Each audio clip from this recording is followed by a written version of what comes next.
روح بیدار ہوگی تو وہ پیاس جو اس کے اندر اب پیدا ہوئی ہے وہ کدھر متوجہ ہوگی؟ اپنے پروردگار کی طرف۔ یہ ربط ہے اگلی آیت کا، پڑھیے وَإِذَا سَأَلَكَ عِبَادِي عَنِّي فَإِنِّي قَرِيبٌ۔ جب یہ روح بیدار ہو کر اپنے مرکز کی طرف متوجہ ہوگی، اپنے منبع اور سرچشمے کی طرف متوجہ ہوگی، اپنے مبدا کی طرف متوجہ ہوگی، تو اے میرے نبی صلی اللہ علیہ وسلم جب میرے بندے آپ سے میرے بارے میں پوچھیں فَإِنِّي قَرِيبٌ، انہیں بتا دیجئے میں قریب ہی ہوں، کہیں دور نہیں، اس کی رگے جان سے بھی زیادہ قریب۔ ہم قریب ہیں، جب چاہو ہمیں پکارو، جب چاہو دعا کرو، جب چاہو باریابی حاصل کر لو۔ ہم تو مائل پہ کرم ہے، کوئی سائل ہی نہیں۔ ہم تو ہر روز رات کے آخری گھڑیوں میں سمائے دنیا تک نزول فرماتے ہیں، اور ہماری طرف سے پکارنے والا پکارتا ہے حل من مستغفر فاغفر لہ، ہے کوئی استغفار کرنے والا کہ میں اسے بخش دوں، ہے کوئی مانگنے والا حل من سائل فاعطیہ، ہے کوئی مانگنے والا جسے میں دوں۔ تم سوئے ہوتے ہو، ہم تو غافل نہیں، تو متوجہ تو ہو، آؤ تو صحیح ہماری طرف۔ حدیث قدسی میں آیا ہے میرا بندہ میری طرف چل کر آتا ہے، میں دوڑ کر آتا ہوں، وہ بارش بھر آتا ہے، میں ہاتھ بھر آتا ہوں۔ میرا بندہ میرا ذکر اپنے دل میں کرتا ہے، میں اپنے جی میں اس کا ذکر کرتا ہوں، یاد کرتا ہوں۔ اور میرا بندہ اگر کسی محفل میں میرا ذکر کرتا ہے، میں اس سے بہت اعلیٰ محفل میں اس کا ذکر کرتا ہوں، بلائے اعلیٰ کی محفل میں ذکر کرتا ہوں۔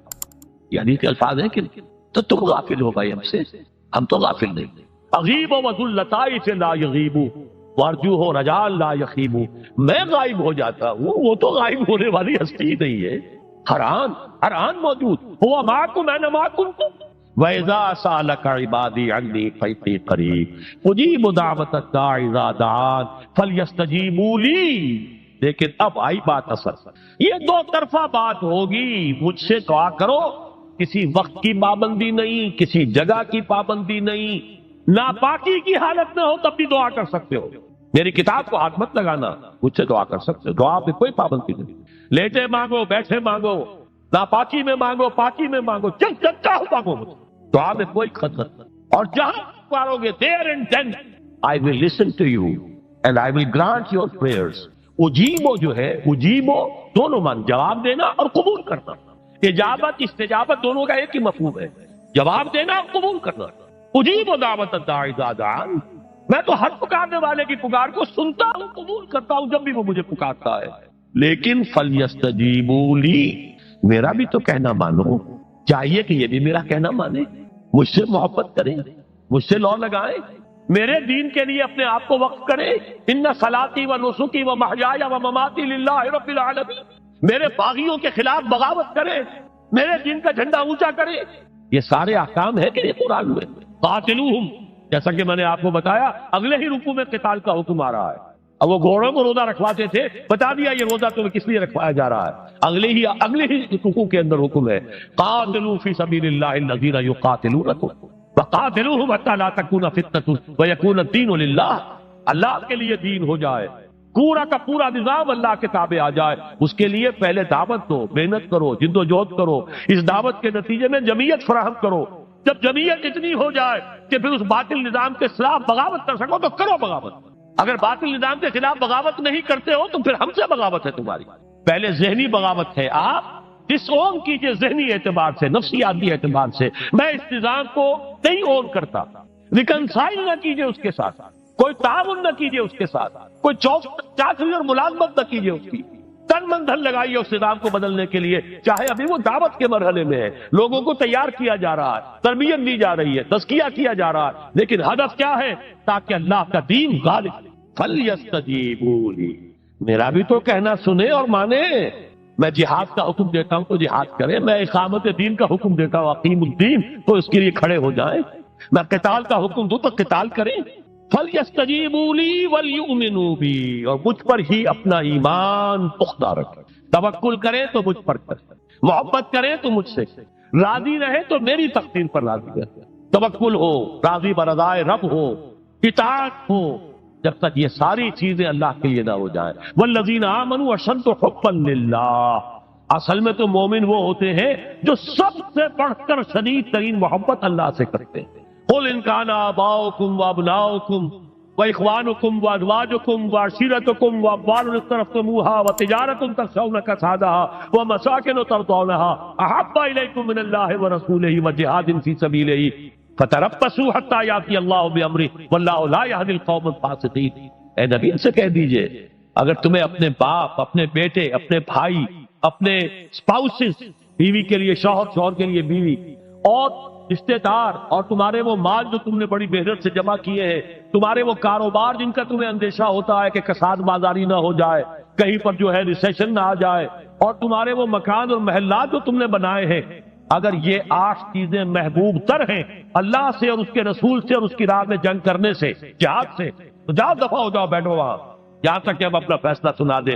اور اللہ ایسے فاسقوں کو، ایسے ناہنجاروں کو ہدایت نہیں دیتا۔ یہ ہے قرآن آیت نمبر 24 سورہ توبہ۔ وَلْيَسْتَجِيبُوا لِي وَلْيُؤْمِنُوا بِي لَعَلَّهُمْ يَرْشُدُونَ۔ اب وہ لفظ آ گیا رشد۔ دیکھیے پہلے آیا تھا لَعَلَّكُمْ تَتَّقُونَ، روزہ، مجرد روزہ تقوی پیدا کر دے گا، ضبط نفس، اور ضبط نفس بھی وہ جو حکم خداوندی کا تابع ہے۔ یہ روزے کی ریاضت ہے، روزے کی ریاضت کا حاصل۔ رمضان کے روزے کے ساتھ قیام اللیل کا دو گنا پروگرام، دن میں روزہ، رات کا قیام قرآن کے ساتھ۔ اس کا پہلا نتیجہ کیا ہے؟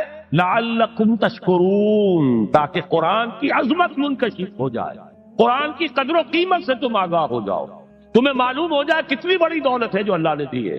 اور آخری بات یہ، جب تمہاری روح بیدار ہو جائے گی، اپنے مالک کے ساتھ ہم کلام ہوگی، اسی کا نام دعا ہے۔ دعا ہے جس کے بارے میں حضور نے فرمایا الدعاء اخ العبادہ، یہ عبادت کا جوہر ہے۔ الدعاء هو العبادہ، دعا ہی تو اصل عبادت ہے۔ یہ دعا ہی تو ہمیں میسر نہیں ہے۔ 17 رکعتیں پڑھنی ہیں ہم نے عشاء کی، لیکن اللہ کے ساتھ کوئی لوگ نہیں لگی، ادھر کی ادھر کی سوچیں آ رہی ہیں۔ 17 رکعتیں پڑھی ہوں یا 7 پڑھی ہوں، 10 پڑھی ہوں، آپ کو اجر ملے گا، لیکن آپ کو دعا کی نصیب نہیں ہوئی۔ دعا کب ہوتی ہے؟ بقول اقبال، یہ جو میرے اندر ہے فائنائٹ ایگو، انائے صغیر، انا میں، یہ چھوٹی سی انا ہے، اس انائے کبیر، اس انائے کبیر کے لیے سب سے بڑی جو مظہر آیت ہے قرآن مجید میں وہ سورہ طٰہٰ، اننی انا اللہ لا الہ الا انا، میں ہوں وہ اللہ جس کے سوا کوئی نہ، اننی انا اللہ لا الہ الا انا، یہ ہے فاعبدنی واقم الصلاۃ لذکری، یہ انائے کبیر ہے، انفائنائٹ ایگو، اللہ، انا، the big انا، اور یہ چھوٹی سی انا ہے، انا میں۔ جب یہ انائے صغیر انائے کبیر کے روبرو آتی ہے، ہم کلام کو، یہ ہے دعا۔ اگر یہ جاگی ہی نہیں، بیدار ہوئی نہیں، ہم کلام ہوئی نہیں، تو دعا تو حاصل نہیں ہوئی۔ مخ عبادت جو ہے، جوہر عبادت کا حاصل نہیں ہوا۔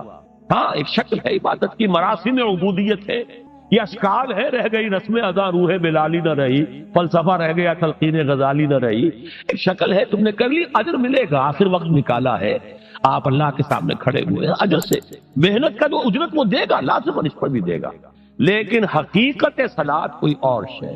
اسی لیے کہا محمد رسول اللہ صلی اللہ علیہ وسلم الصلاۃ معراج المومنین، اہل ایمان کے لیے یہ معراج کے درجے کی شے ہے۔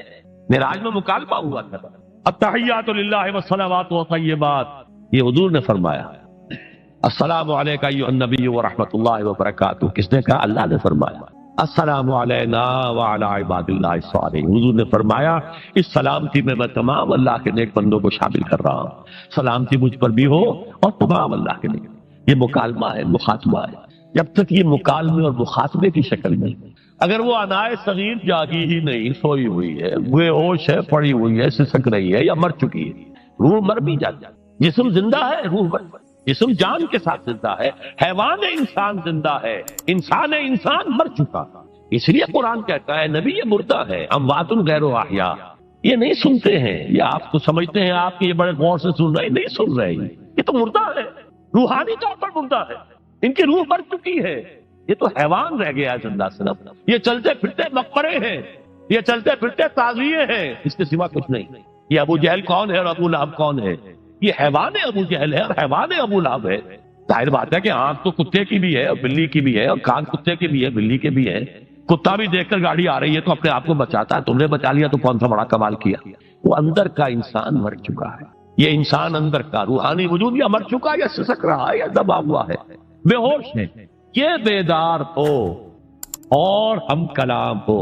افلاک سے آتا ہے نالوں کا جواب آخر، کرتے ہیں خطاب آخر، اٹھتے ہیں حجاب آخر، آتا ہے اللہ جواب دیتا ہے۔ اجیب دعوت الداعی اذا دعان، روحانی کان کھلے ہو تو تم جواب سنو گے، ان کانوں سے نہیں۔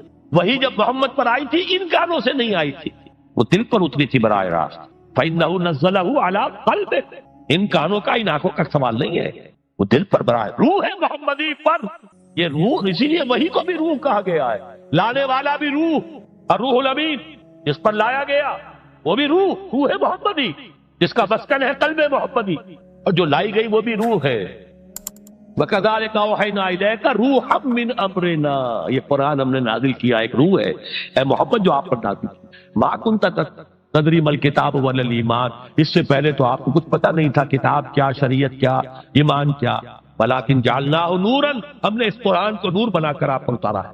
یہ ہے، اس کے لیے ہے اصل رشد۔ اب آخری لفظ آیا رشد، یہ گویا کہ جو مختلف الفاظ ہے قرآن میں، کامیاب، فائزون۔ اتم الصیام الی اللیل، پھر اب روزے کو پورا کرو رات تک۔ الی اللیل میں پھر بڑی بحثیں ہوئی ہیں۔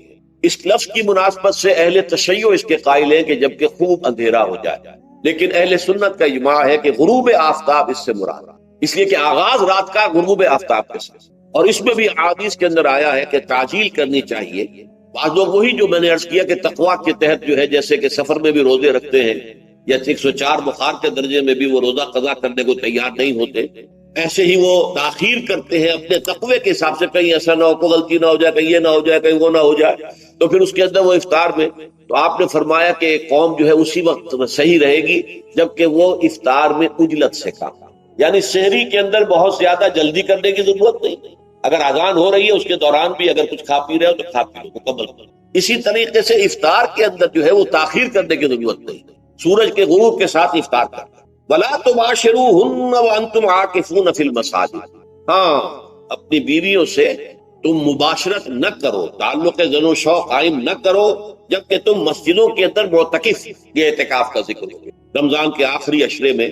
یہ اعتکاف جو مسنون ہے کہ 21ویں شب سے شروع ہو جائے گا، یعنی 20واں روزہ ختم ہوا اس کے ساتھ یہ اعتکاف شروع ہو گیا، اور پھر اعتکاف مسنون جو ہے وہ جب تک کہ چاند نظر نہ آ جائے شوال کا، عید کا، اس وقت تک یہ اعتکاف جاری رہے۔ یہ ہے مسنون اعتکاف۔ اس کی کیا حکمت ہے وہ میں بعد میں عرض کروں گا، تو یہ حکمت جو ہے اس کے حوالے سے گفتگو بعد میں ہو جائے گی، لیکن یہاں یہ بتا دیا گیا کہ یہ جو رمضان کی 20 راتوں میں اجازت دی گئی ہے اپنی بیویوں کے ساتھ ہم بستری کی، وہ اس معتکف کے لیے نہیں ہے۔ جو مسجد میں معتکف ہے تو ہاں اس کی اہلیہ آ سکتی ہے وہاں ملاقات کے لیے، کسی مشورہ کو کرنا ہے بہت ضروری ہے، آ جائے، ملاقات ہو سکتی ہے، لیکن یہ کہ مباشرت نہیں ہو سکتی، وہ حرام۔ فرمایا وَلَا تُبَاشِرُوهُنَّ وَأَنْتُمْ عَاكِفُونَ فِي الْمَسَاجِدِ تِلْكَ حُدُودُ اللَّهِ، یہ اللہ کی حدود ہیں، شریعت اسلامی کی یہ حدود ہے۔ فَلَا تَقْرَبُوهَا، تو ان کے قریب تک مت جاؤ۔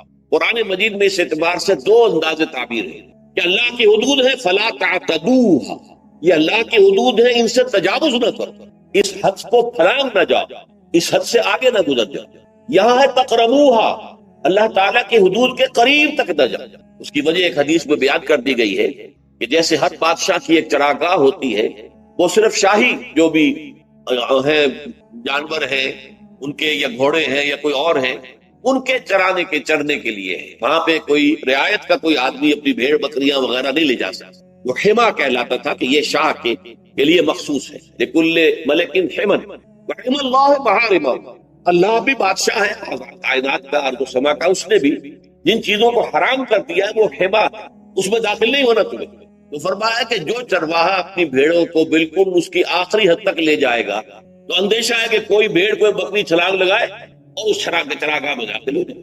اس لیے کیپ ایٹ اے ڈسٹینس، ایک فاصلے پر رہو۔ احتیاط کا تقاضا یہ ہے کہ اس آخری حد کے قریب نہ جاؤ، فلا تقربوہا، اس کے قریب نہ جاؤ۔ ان حدود کی تو سختی کے ساتھ پابندی کرنی ہے۔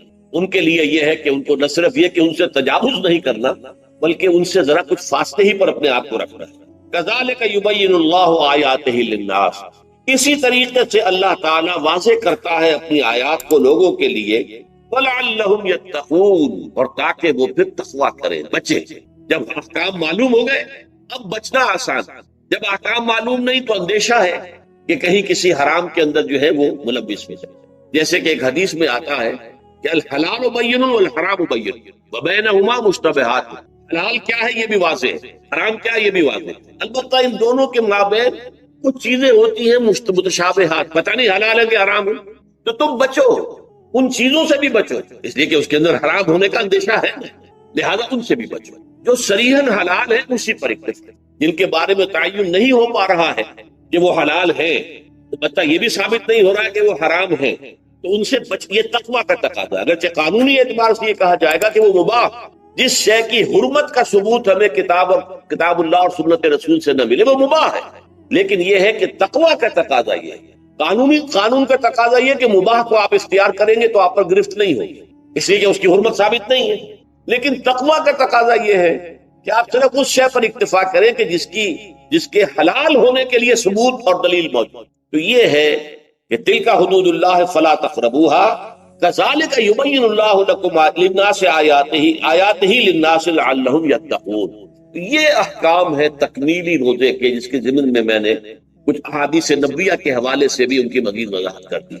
اب یہ تیسری بات، روزے کا اصل حاصل کیا ہے؟ اب پہلی آیت پر ہمیں توجہ دینی ہے، یا ایھا الذین آمنوا کتب علیکم الصیام، اہل ایمان تم پر روزہ فرض کیا گیا، لکھ دیا گیا، طے کر دیا گیا، اگرچہ جیسا کہ میں نے عرض کیا یہ ابتدائی حکم ہے اور اس میں وجوب علی التخییر وہ بعد میں آ چکا دوسری آیت، کما کتب علی الذین من قبلکم، جیسے کہ یہ فرض کیا گیا تھا ان پر جو تم سے پہلے تھے، یعنی یہود اور نصارہ، ان پر بھی یہ روزہ جو ہے یہ فرض تھا، البتہ احکام مختلف ہو گئے، جیسے جمعے کا دن، اور جمعے کو چھوڑ کر یہودیوں نے سبت کا دن اختیار کیا، عیسائیوں نے جو ہے وہ سنڈے کو اختیار کر لیا، لیکن احکام میں فرق ہے، وہاں پورے سبت کے دن، ہفتے کے دن کاروبار دنیاوی مطلقاً حرام، لیکن ہمارے ہاں شریعت کے اندر آسانی پیدا کی گئی کہ صرف جمعے کی اذان سے لے کر نماز ادا ہو جانے تک وہ حرام ہے، لیکن باقی یہ ہے کہ اس سے پہلے بھی اگر کرو اور بعد میں جب فَإِذَا قُضِيَتِ الصَّلَاةُ فَانتَشِرُوا فِي الْأَرْضِ وَابْتَغُوا مِن فَضْلِ اللَّهِ،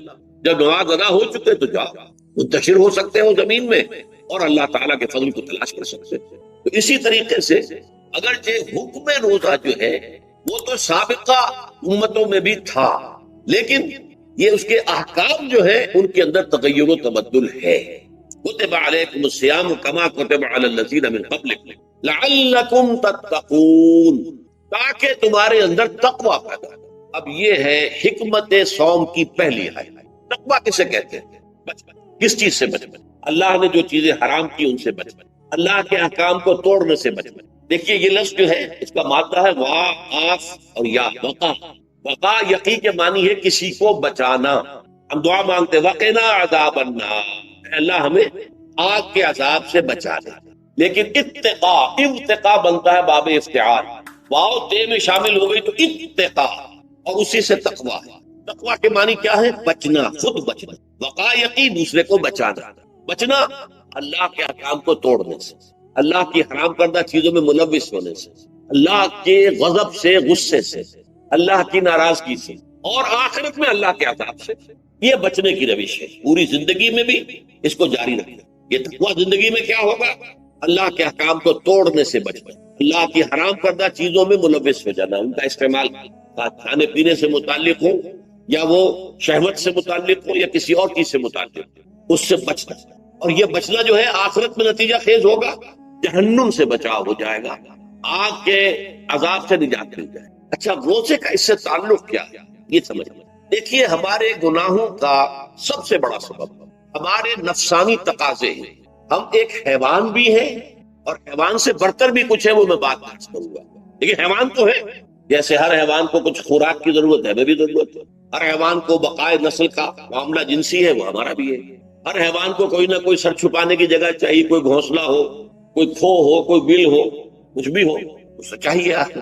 اسی طریقے سے ہمارے سارے تقاضے، حیوانات کو بھی آرام چاہیے، ہمیں بھی آرام چاہیے۔ یہ حیوانی تقاضے جو ہے جن کو ہم کہیں گے اینیمل انسٹنکٹس، ہمارے وجود کے اندر ہے اور ان کا تقاضا ہمارے اندر سے ابھرتا۔ اسی کو انڈ اینڈ لیبیڈو کہا ہے فرائڈ نے۔ جدید نفسیات کا بابا آدم جو ہے وہ فرائڈ، اس نے اسے انڈ اور لفٹ سے تعبیر کیا۔ اس سے اوپر سیلف کو لایا، اور اس کے بعد جو ہے وہ سپر ایگو ہے. تو یہ 3 درجے اس نے متعین کیے ہیں، اور میں اس کی دقت نظر، ایکیوٹی آف آبزرویشن کا بہت قائل ہوں. اگرچہ نظریات کا جو نتیجہ اس نے نکالا ہے وہ غلط ہے، لیکن ایکویٹی آف آبزرویشن کا قائل ہوں کہ اس نے انسانی شخصیت کے 3 لیولز کو آئیڈینٹیفائی کیا. یہی 3 لیولز ہمارے ہاں، نفس، قلب، روح، یہ 3 لیولز. اس نے کہا ان اینڈ لیبیڈو، یہ لوسٹ ہے، پھر ایگو، سیلف، پھر سپر ایگو. 3 لیول وہ بھی مانتا، اگرچہ ان کی تعبیر اس نے غلط کی ہے، لیکن جہاں تک ان اور لیبیڈو کی تعبیر ہے وہ صحیح ہے، وہ حیوانی تقاضا. اچھا، ان حیوانی تقاضوں کے بارے میں یہ بات بالکل واضح رہنی چاہیے کہ یہ اندھے بہرے ہیں. انہیں صرف اپنی گریٹیفیکیشن، اپنے تسکین سے جو ہے ساری بحث ہے. اس سے کوئی غرض نہیں کہ حلال ذریعے سے ہو حرام ذریعے سے. پیٹ کھانے کو مانگتا ہے، بھوک کے اندر. اب آدمی جو ہے حرام کے اندر بھی بیمار بیٹھتا ہے، یہاں تک کہ خود شریعت اجازت دیتی ہے کہ اگر جان پر بن جائے آدمی جو ہے وہ فاقے سے مر رہا تو وہ کوئی حرام چیز کھا کر بھی اپنی جان بچا سکتا ہے، لیکن عام حالات میں نہیں. لیکن ہو سکتا ہے ہمارا چٹخارا جو ہے وہ حرام کی طرف ہمیں لے جائے. کسی کو واقعتاً اللہ نہ کرے کہ سور کے گوشت کا چسکا لگ جائے، وہ اس کے بغیر بچتا ہی نہیں، کھاتا ہے. شراب کی عادت ہو گئی، پیتا ہے. یہ نہیں. تو ہمارا پیٹ مانگتا ہے، اور اسے اس سے غرض نہیں کہ حلال سے کھایا ہے یا حرام سے کھایا. ہماری شہوت اپنی تسکین چاہتی ہے، اسے اس سے غرض نہیں کہ حلال سے یا حرام سے، جائز سے یا ناجائز سے. اسی طریقے سے ہمارے تمام تقاضے جو حیوانی ہیں، ایک تو یہ کہ بہت زوردار ہے، اور چونکہ وہ اندھے بہرے ہیں لہذا جو قرآن میں کہا گیا ان النفس لامارۃ بالسوء، یہ نفس تو بدی کا حکم دیتا ہی ہے. یہ گویا کہ اس کے اندر رجحان جو ہے انہیرنٹ ہے کہ وہ بدی کی طرف انسان کو ترغیب دلاتا ہے، چاہے وہ اپنی ضروریات سے متعلق ہو، چاہے چٹخاروں سے متعلق ہو، چاہے جو بھی لذت اسے درکار ہے اس سے متعلق ہو، چاہے وہ جنسی لذت ہے اور چاہے وہ طعام کی، یعنی جسے ہم کہتے ہیں کہ انسان جو ہے وہ اپنے پیٹ اور فرج کا غلام بن کر رہ جائے، اس لیے کہ جو تقاضا بھی آیا ہے اس کو پورا کرنا. یہ جو کیفیت انسان کی ہے، اس کے لیے ایک مرد جو ہے وہ روزہ فراہم کرتا ہے. روزے کے آپ نے 12، 13، 14 گھنٹے کا بھی روزہ ہوتا ہے، بعض جگہوں پر 16، 17 گھنٹے کا روزہ ہوتا ہے. اس عرصے میں آپ اپنے نفس کو حلال چیزوں سے بھی روکے رکھتے ہیں. اس منہ زور گھوڑے کو جو ہے آپ اس کی لگام کس کر رکھتے ہیں کہ حلال بھی نہیں کھانے دے رہے. بھوک لگی ہو یا کھانا بہترین موجود ہے، نہیں کھا سکتے، اللہ کا حکم نہیں ہے، اللہ کی اجازت نہیں. شدید پیاس ہے، بہترین مشروبات فریج میں رکھی ہوئی ہے، نہیں کھا سکتے، نہیں پی سکتے، جائز نہیں. حالانکہ حلال ہے، حرام نہیں ہے.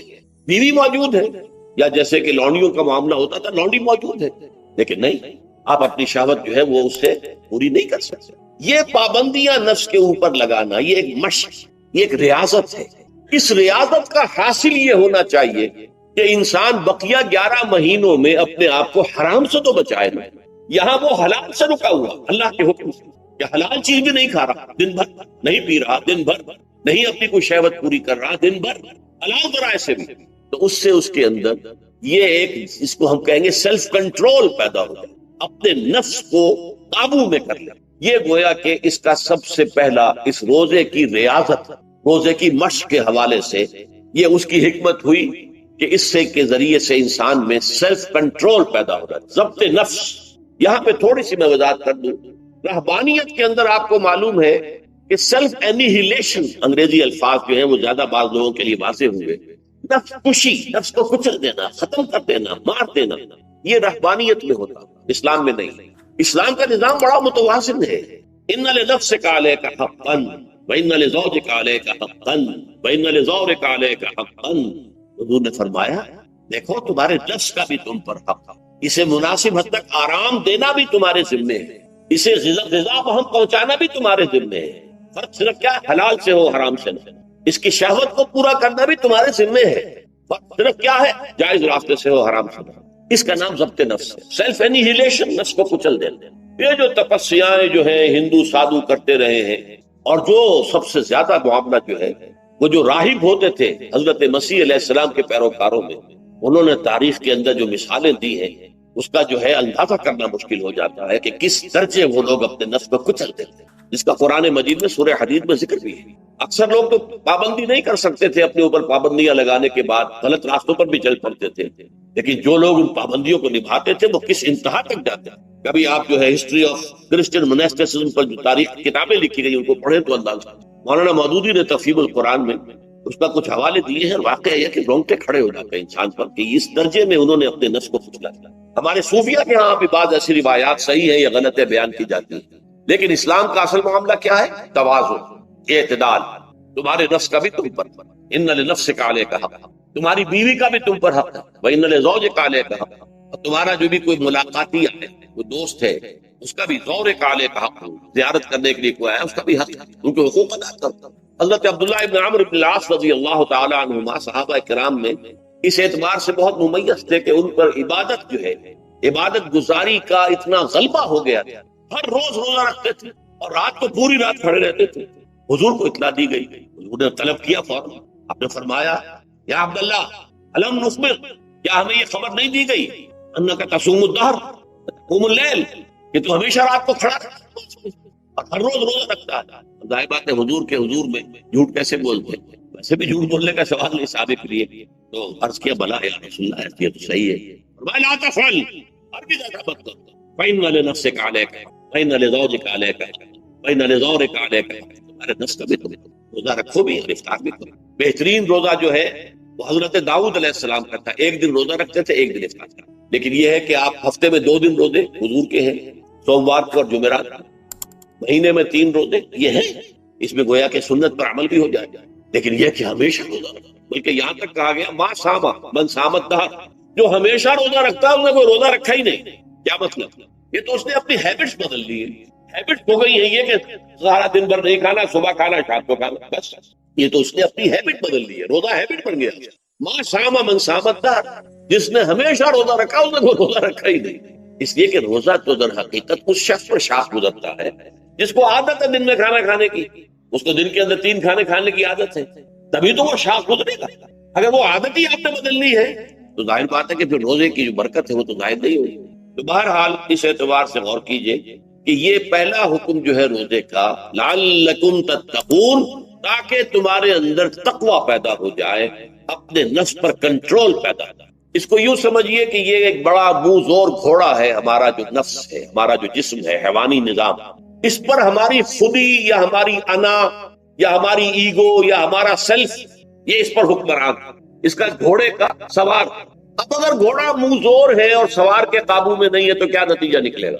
اب وہ گھوڑے کے اختیار میں ہے، سوار صاحب کی جان جو ہے وہ جا کر پٹک دے، کہیں کسی کھائی میں گرائے، کسی اور جگہ گرائے، وہ تو گویا کہ اس کے رحم و کرم۔ اگر سوار تکڑا ہے اور سوار نے جو ہے گھوڑے کو قابو میں کیا ہوا، اس کی رانوں میں بھی جان ہے، دبایا ہوا گھوڑے کو اپنی رانوں کے درمیان، تو ظاہر بات ہے کہ اب یہ گھوڑا جو ہے بہت بڑی ایسٹ ہے اس کے لیے۔ اب گھوڑا ادھر جائے گا جدھر سوار لے جانا چاہے گا، سوار اپنے مقصد، اپنی منزل تک پہنچے گا گھوڑے کے ذریعے سے، اور اگر برعکس ہے جیسا کہ میں عرض کر چکا ہوں تو وہ سوار جو ہے وہ گھوڑے کے رحم و کرم کرتا۔ یہی معاملہ ہے، ہماری خودی یا ہماری انا یا ہمارا ایگو، یہ در حقیقت یہ راکب ہے، اور ہمارا وجود حیوانی یہ مرکب ہے، یہ گھوڑا۔ اگر ہم قابو یافتہ ہوں اپنے گھوڑے کے اوپر تو یہی جسم ہمارے لیے ایک بہت بڑا ایسٹ ہے۔ ہاتھوں سے نیکی کمائیں گے، پاؤں سے نیکی کمائیں گے، آنکھوں سے نیکی کمائیں گے، کانوں سے نیکی کمائیں گے، یہ ساری نیکیاں کمانے کا ذریعہ۔ تلاوت قرآن سن رہے ہیں تو کانوں کی نیکی ہو رہی ہے، قرآن دیکھ کر پڑھ رہے ہیں تو آنکھوں کی نیکی ہو رہی ہے، یہ سارے ہمارے اعصاب، ہمارے تمام اعضاء و جوارح نیکی کا ذریعہ ہے۔ لیکن اگر کہیں یہ ہمارا نفس ہمارا ایڈ اور لیبیڈو ہم پر قابو پا لے تو پھر ہم اس کے رحم و کرم پر، پھر وہ ہمیں جس کھائی میں چاہے گا گرا دے گا۔ اس اعتبار سے روزہ مجرد، ابھی روزے کی بات ہو رہی ہے، وہ روزہ خاص طور پر کہ جس کا حکم پہلے دیا گیا، ایام معدودات، اس کے بارے میں اس کی حکمت، مجرد روزے کی حکمت کیا ہے؟ ضبط نفس۔ اسی ضبط نفس کا دوسرا نام تقویٰ۔ آپ اپنے نفس پر قابو یافتہ ہیں اور پھر اللہ کے سامنے جھک رہے ہیں، یہ ہوئی نا اصل بات۔ آپ اللہ کے سامنے تو جھک رہے ہیں، اے اللہ میں تیری ہی بندگی کرتا ہوں اور کروں گا، نفس پر قابو ہے ہی نہیں، تو آپ کا یہ کہنا مہمل ہو جائے گا، نفس کا تقاضا ابھرے گا اور آپ اس کے آگے ہاتھ جوڑ کر کھڑے ہو جائیں گے۔